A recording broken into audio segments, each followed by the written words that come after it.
আসসালামু আলাইকুম। ইনশাআল্লাহ আশা করি সবাই ভালো আছেন। আলহামদুলিল্লাহ আমিও ভালো আছি। যে যেখান থেকে আমার ভিডিওটি দেখছেন সবাইকে অসংখ্য ধন্যবাদ ও সর্বতি ভালোবাসা রইল। আজকে আপনাদের সাথে একটা মূল্যবান ইম্পর্ট্যান্ট একটা কথা আছে ভিএফএস গ্লোবাল নিয়ে। আপনাদের জন্য হয়তো বা খুব সম্ভবত সুখবর হতে পারে। আর ইতালিতে আপনার নলস্তার ব্যাপারে কথা হবে, আর যে আদার্স বিষয়গুলো আছে সব বিষয়ে কথা হবে। তো অবশ্যই ভিডিওটা পুরোটা দেখার চেষ্টা করবে।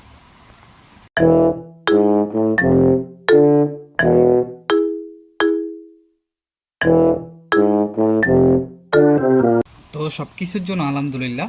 আপনারা সকলেই জানেন যে আমাদের বাংলাদেশের কি অবস্থা আসলে এখন। যেহেতু নতুন সরকার গঠন করা হইতেছে, যেটা তত্ত্বাবধায়ক সরকার একটা গঠন করা হবে, সেটা মেয়াদকালীন হতে পারে আগামী 3 থেকে 6 বছর, বা এর ভিতরে আপনার সর্বশেষ লাস্ট 3 মাসের ভিতরে আপনার আপনার নির্বাচন গঠন করতে হবে। তো আপনারা সকলেই জানেন যে পিছনে বাংলাদেশের পরিস্থিতি কী ছিল। আপনাদের ভিএফএস গ্লোবাল যে বিষয়টা আমরা সকলেই জানি, ভিএফএস গ্লোবাল কিন্তু একটা ইন্ডিয়ান সংস্থা। তো আমি যতটুকু ইনফরমেশন পাইলাম বা যতটুকু আমি মনে করতেছি যে আপনার আপনার ভিএফএস গ্লোবাল হয়তো বা আগামীকাল বা সরকার গঠন হওয়ার পর দিন থেকে আপনার ভিএফএস গ্লোবাল কার্যক্রম শুরু হবে। আপনারা সকলেই জানেন যে আপনার বাংলাদেশের চলমান পরিস্থিতিতেও কিন্তু রাষ্ট্রপতির ঘোষণা হয়েছে যেন অফিস আদালত, যেমন আজকে থেকে কিন্তু স্কুল কলেজ সকল মাদ্রাসা খোলা ছিল, ওপেন ছিল।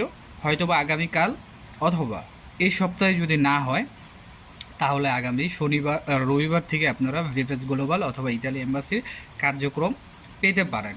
এই বিষয়ে কিন্তু আপডেটের মাধ্যমে ভিএফএস গ্লোবাল অথবা ইতালি এম্বাসি আমাদেরকে তাদের অবস্থান জানিয়ে দিবে। তো সেই ক্ষেত্রে আমি একটা কথাই বলি, আপনারা যতটুক আমি আপনাদের বলতেছি, আর এটা আপনারাও ভালো আমার চাইতে ভালো জানেন, যে আগামী 3 থেকে 5 মাস, সর্বোচ্চ 3 থেকে 5 মাসের ভিতরে আপনারা ভিএফএস গ্লোবাল থেকে আপনাদের সম্পূর্ণ যে ফাইলগুলি আছে ইনশাল্লাহ আশা করি পেয়ে যাবেন। এটা 3 থেকে 5 মাস কাদের জন্য বলা হয়েছে, আবার কিন্তু ভাববেন না যে যারা 2023 সালে আগে পড়ে রয়েছেন তাদের জন্য তো সমীকরণ একটা দেওয়া হয়েছে 1 থেকে 2 মাস। কিন্তু যারা 2024 সালে জমা দিয়েছেন তাদের জন্য বললাম আপনারা 3 থেকে 5 মাস, অলরেডি যাদের 2 মাস হয়ে গেছে, 3 মাস হয়ে গেছে, তাদের উদ্দেশ্যেই বললাম। সর্বক্ষেত্রে সব মিলে আগামী 5-6 মাসের ভিতরে সমস্ত ফাইল ডেলিভারি করা হবে, এতটুকু আপনারা নিশ্চিত থাকতে পারেন 99%। ঠিক আছে, যদি এই সরকার ওই সরকারের মতো মানে কার্যক্রম না চালায়। ঠিক আছে, যেহেতু এটা ওই সরকার না, সেহেতু ভিএফএস গ্লোবালের দালালি করবে না। আর আমার মনে হয় ভিএফএস গ্লোবাল এখন পুরো সোজা হইয়া যাইব। ঠিক আছে, যেহেতু তত্ত্বাবধায়ক সরকার আসবে, এখানে কোনো মনে করেন রাজনৈতিক প্রভাব এখানে পড়বেই না। ঠিক আছে, সো আমরা যে ভিসার জন্য যে মনে করেন সমস্যাগুলি হইতো, আমরা টাকা দিয়ে ভিসা বের করতাম, অ্যাপয়েন্টমেন্ট নেওয়া হইতো টাকার মাধ্যমে, এইসব সিস্টেমগুলি এখন চলে যাব। তারপর অ্যাপয়েন্টমেন্ট হ্যাক হইতো, একদম চলে যেতে পারে। এইসব সিস্টেমগুলো নাও থাকতে পারে, হয়তো আমরা খুব ইজিলি এখন অ্যাপয়েন্টমেন্ট নিতে পারবো, যেটা আমরা পূর্বে নিয়েছিলাম। এই ছিল ভিএফএস গ্লোবালের আপডেট। আর আমি যতটুকু মনে হয় যে কোন মাসের ডেলিভারিগুলো দিবে, যদি ভিএফএস গ্লোবাল খোলা হয়, তাহলে অক্টোবর নভেম্বর ডিসেম্বর এই ফাইলগুলি আপনারা পাবেন। এবং 2024 সালে যারা আবেদন করছেন তাদেরও কিছু সংখ্যক ফাইল আপনারা পাবেন।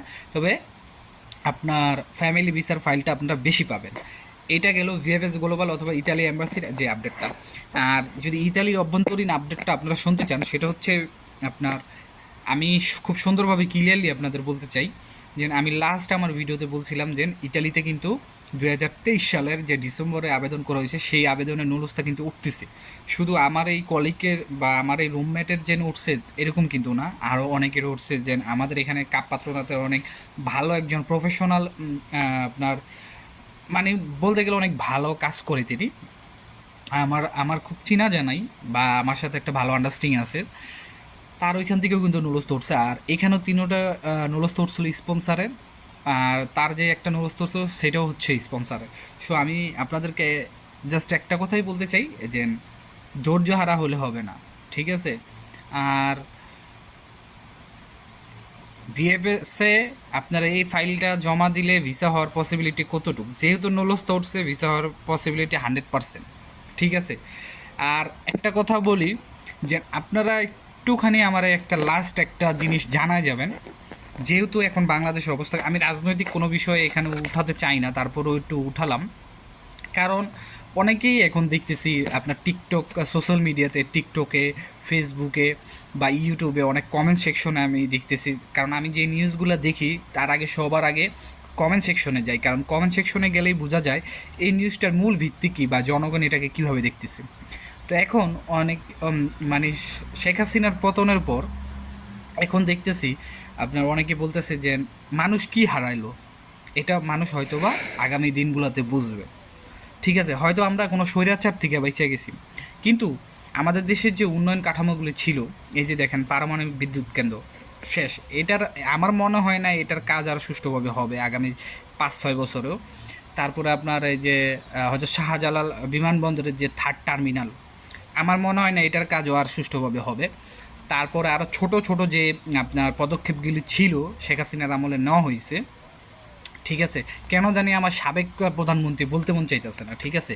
তো এই যে লুটপাট, কত কিছু, আপনার একটা জিনিস চিন্তা করেন, আপনারা যারা সাধারণ পাবলিক আছেন, হ্যাঁ আমরা অত্যাচারিত হয়েছি, আবার আমরা কিন্তু অনেক উপকারিতাও পাইছি। দেখেন বিএনপির আমলেও কিন্তু বিএনপি টাকা আত্মসাৎ করছে, ঠিক আছে, এরশাদের আমলে এরশাদও করছে, ঠিক আছে, খালেদা জিয়ার আমলে খালেদা জিয়া তো করছেই, শেখ হাসিনার আমলে শেখ হাসিনা করছে। আপনি একটা জিনিস ভাবেন, এই যে 17 বছর দলটা ক্ষমতায় ছিল, এখন দলটা মনে করেন কি ক্ষমতায় নাই, হয়তোবা ক্ষমতায় আসবে জামাতে ইসলামী, হয়তোবা ক্ষমতায় আসবে বিএনপি।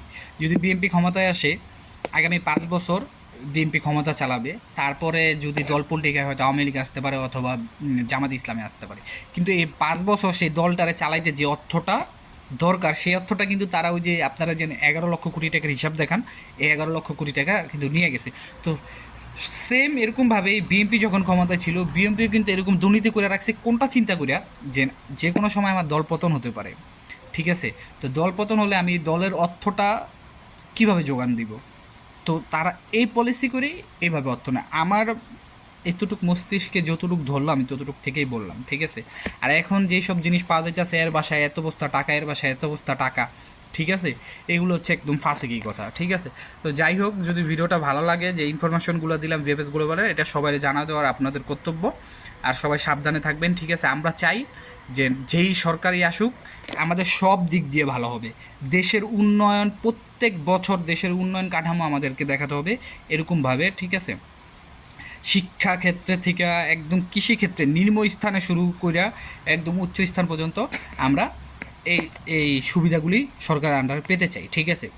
আর ওই যে 4জন বা 5জনের সমন্বয়কের হাতেই দেশ ছাইড়া দিলে কিন্তু হইব না, ঠিক আছে। কথায় আছে গদিতে বইলে কিন্তু হুজুরও মনে করেন তখন কিন্তু খেজুর হয়ে যায়, কথাটা মনে রেখা। তো যাই হোক, আজকের মতো এখানেই, সবার জন্য দোয়া রইল, সবার জন্য দোয়া করবেন। আসসালামু আলাইকুম, আল্লাহ হাফেজ।